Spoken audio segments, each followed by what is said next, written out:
கட்டுவேன் என்று கர்த்தர் வாக்கு கொடுக்கிறார். ஒரு சம்பவத்தை உங்களுக்கு ஞாபகப்படுத்துகிறேன். நானும் என்னுடைய நண்பரும் ஒரு விசை வழியிலே போகும்போது ஒரு சின்ன அலுமினிய பாத்திரம், இந்த குழந்தைகள் விளையாடுகிற சின்ன ஒரு அலுமினிய ஒரு பாத்திரம் கீழே கிடந்தது. தெரியாமல் அவர் அந்த பாத்திரத்தை மிதிச்சிட்டாரு.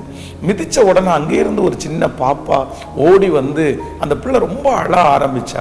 ஐயோ, என்னுடைய பாத்திரத்தை இந்த அங்கிள் மிதிச்சிட்டாங்க.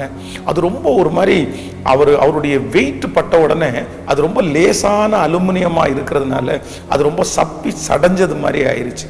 உடனே அவர் சொன்னார், நீ பயப்படாத, ஒன்று நான் உனக்கு ஒரு புதுசு ஒன்று வாங்கி தரேன், இல்லை அப்படின்னா இதை நான் சரி பண்ணி கொடுக்குறேன் அப்படின்னு சொன்னார். உடனே அந்த பாப்பா சொல்லிச்சு, எனக்கு புதுசு வாங்கி தர வேண்டாம், இதையே எனக்கு நீங்கள் சரி பண்ணி நீங்கள் கொடுத்தீங்கன்னா போதும். இவர் என்ன பண்ணுறதுனே தெரில. புதுசுனா கூட ஈஸியாக வாங்கி கொடுத்துடலாம், பட் இதை சரி பண்ண முடியும் அப்படின்னு அவருக்கு ரொம்ப ஒரு கஷ்டமான ஒரு சூழ்நிலை. அப்போ ஒரு சின்ன அதை செய்கிற ஒரு சின்ன ஆசாரியர் இருந்தார். அவரிடத்துல கொண்டு போய் இந்த பாத்திரத்தை கொடுத்து இதை கொஞ்சம் நிமித்து கொடுக்க முடியுமான்னு கேட்டார். அவர் சிரிச்சுட்டே, இதெல்லாம் நிமித்து தர கேட்பீங்களா? இல்லை இல்லை, ஒரு பாப்பா இந்த மாதிரி கேட்டார். உடனே அவர் ரொம்ப அழகாய் கொஞ்ச நேரம் அவர் வேலை செய்து அந்த அலுமினிய குட்டி பாத்திரத்தை முன்னாடி இருந்தது மாதிரியே ரொம்ப அழகாக செஞ்சிட்டாரு. எனக்கு ரொம்ப ஆச்சரியமா இருந்துச்சு.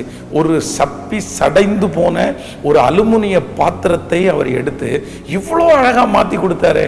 எனக்கு ரொம்ப ஆச்சரியம். அந்த சம்பவத்தை இன்றைக்கு நான் ஞாபகப்படுத்துகிறேன்.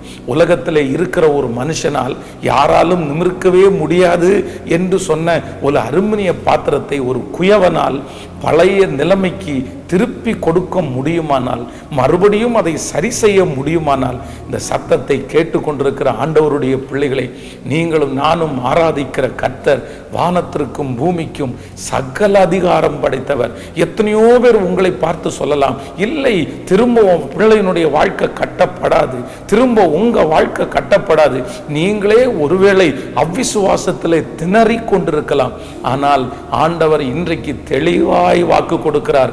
ஒரு சாதாரணமான மனிதனால் அதை செய்ய முடியுமானால் உங்கள் வாழ்க்கையை திரும்ப கட்டுவதற்கு அவராலே